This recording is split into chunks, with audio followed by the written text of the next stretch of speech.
suala la vyuo na vyuo vya VETA.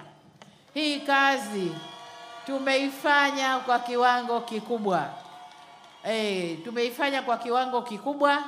Tumejenga vyuo karibu kila wilaya. Nadhani tumefanya kwa wilaya zaidi ya 100 na kuna wilaya ambazo hazijapata. Vyuo hivi vinaendelea kujengwa.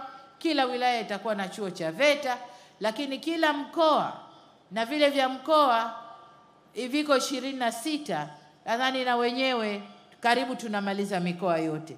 Kwa hiyo vyuo pamoja na vyuo vikuu mbalimbali ambavyo kupitia mradi wa HEET tumevigawa kwenye mikoa mbalimbali.